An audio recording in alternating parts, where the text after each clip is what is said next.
This is MaxPreps Friday Night Live, powered by American Family Insurance.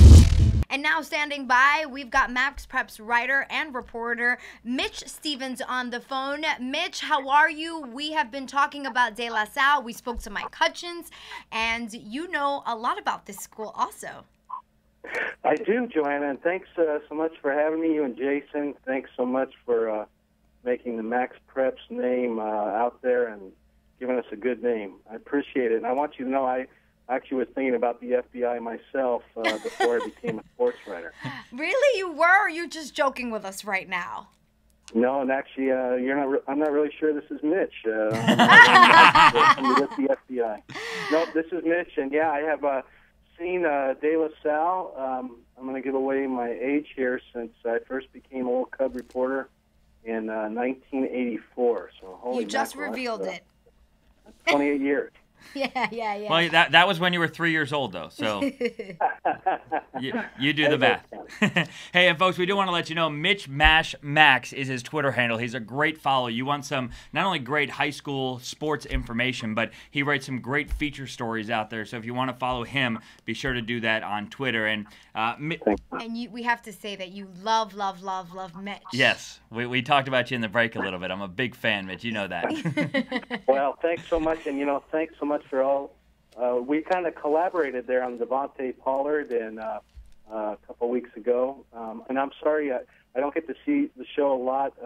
Did you guys talk about him a little bit last week? We did. I wasn't here, but that was actually the football player from Braddock High School out of South Florida who lost his sight, and Mitch did a great story on him. We had some video accompaniment to the story, talked to some of his teammates, his coaches, and Mitch did a great job with that. But, I mean, overall, Mitch, you obviously have a great feel of football, especially out in California. What is it about California football that makes it rank right up there with the best football in the country? Well, I covered high school football forever in California, and luckily when I got this job 5 years ago with MaxPreps, I got to see, one of the things I wanted to see football in Texas and football in Florida and many other places. I've been able to, very, very lucky, and kind of compare them all and so on. California football compared to the others, there's just, there's a lot of people out here, and there's a lot of, the weather is good, and so kids get out. I don't know that, it's very versatile. I think for years, if you look at the NFL and all that, it was known as a quarterback state, and some great quarterbacks came out of here. But honestly, you can't really pinpoint it. There's just a lot of great athletes out here, and coaches, just like there is all over in Texas and Florida. So it's really hard to pinpoint, but De La Salle is certainly, they've kind of been at the top of the heap almost nationally for a long time. And what they do is something different, really, than anybody that I've seen, certainly, and though I've seen them for a long time.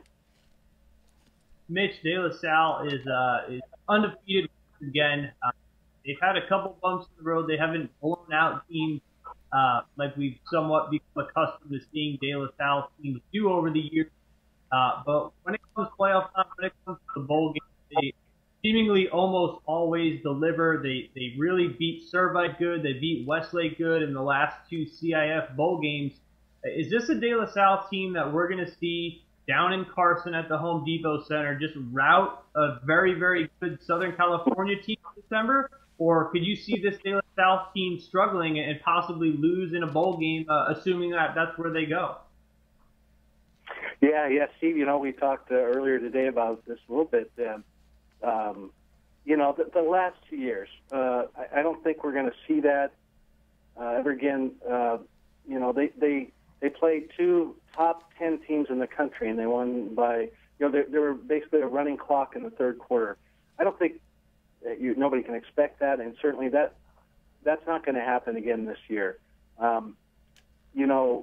In Northern California, there's a new setup. There's a regional playoff, which is something new. Normally they just handpick the teams, but there's a new regional playoff. And so they're going to have to earn it. They're going to play, as long as they make it. They've won 20 straight, 20 in a row section title games, which is just unheard of. And they'll likely do that. And once they do that, they'll be chosen for a regional game. And in the regional, Northern California is not as strong as it has been. And so I expect them to get to the state finals or to the state bowl game. But I think it'll be a dead even game, and there's 3 or 4 teams that certainly can play with De La Salle down there easily.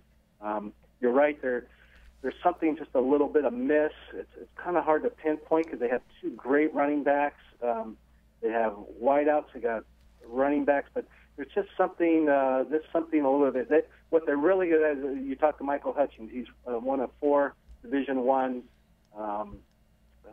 defensive players, and that's their strength, and I think that will carry them to the state bowl game. MaxPreps reporter Mitch Stevens, thank you very much for talking to us this evening. We wish you the best of luck, and I guess time will tell. That's the best way to put it. It will. It's playoff time and any given Friday, right? That's right. Any given Friday, like we like to say here. And let's go ahead and take a live look in and check in with one of the schools, see how it's going right now. But we can tell it's tied, Glencoe versus Aloha in the second quarter. I mean, there's no doubt that in this game, yes, it's a playoff game, but everyone's attention is on Thomas Tyner, the running back for Aloha. He's got 3,000 yards rushing on the season coming into this game, averages more than 330 yards a game. But, Steve, I think a lot of people probably thought that Aloha would come in and have a much easier time, but at least early on it doesn't look that way. Yeah, guys, well, Tyner has played well. He has a 10-yard rushing touchdown, and he has a 95-yard rushing touchdown. But the fact that those are Aloha's only 2 scorers indicate that they've done a pretty good job of bottling him up so far. Second quarter, plenty of time left, but I guess we'll have to see how it goes the rest of the way. Yeah, and that live look was brought to you by PlayOnSportsNetwork.com, where they were tied at 14. Yeah, it's a close one, and you know what? You talk a lot about having a balanced offense. A lot of times they say, well, look, you want to be able to pass the ball as well as you run it. When you have a guy like Thomas Tyner, you don't necessarily have to have that. How about this one? Aloha, I mentioned that Tyner averages 332 yards rushing a game. They only throw for 68 yards a game. So I would have to imagine that Coach Casey just says, you know what? Let's give the ball to that guy. Yeah, just keep handing it to him, right? Just keep giving it to him. It'll work, right? Well, when it comes to the playoffs, guys, there's a phrase I like. You got to dance with the girl that brought you. If you run the ball successfully all season long, the playoffs is not time to try something new and experiment with a little bit more of a passing game. So Aloha has used Tyner, and he's been their bread and butter. And basically what they say is if you can stop arguably the nation's top running back, go for it. Then you'll beat us. But very few teams have, and very few teams will. So it'll be tough sledding for Glencoe if they think they're going to pull off the upset tonight. Yeah, don't fix it if it ain't broken, right? Right, we can go cliche all day long if you want to. We can keep doing this all night. But Steve, you're not off the hook. Let's talk about a couple of updates. You have to have some updates for us, right? The big update, talk about the nation's top running backs. Derrick Henry down in Florida. I just got a text from his coach, Bobby Ramsey, who we spoke to last week, and tonight Derrick Henry rushed for 406 yards and 6 touchdowns. Guys, he is less than 150 yards away from breaking the all-time national rushing record.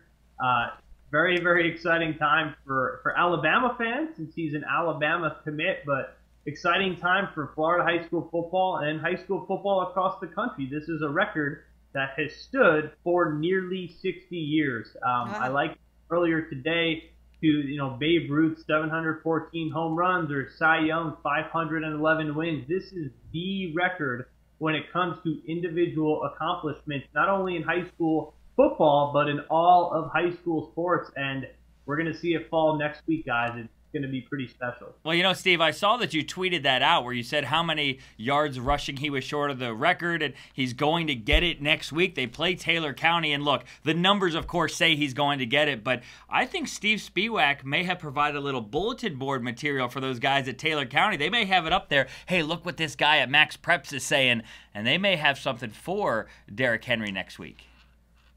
Well, I honestly think that the least of their worries are what I say. You know, when you're there the line at a 6'3", 240-pound running back who can run a 4.4, you know, the bulletin board will be way in the depths of their minds as they see Derrick Henry charging toward them. So, yeah, you know, I'm sure they'll be fired up to play them. I think a lot of teams get fired up to see him and to go against him. Is he really that good?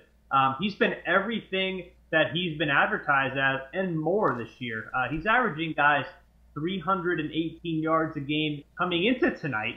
So that number will rise even higher after tonight's 400-plus yard performance. He's the real deal. That's really the only way you can say it. Yeah, I think these teams like to look forward to playing him until they play him. Right, and then they're like, ugh, right. Really? And how about Spiewak? Doesn't give himself enough credit, right? He doesn't. He never does, but I like that about him. Keep him humble. This is MaxPreps Friday Night Live, powered by American Family Insurance.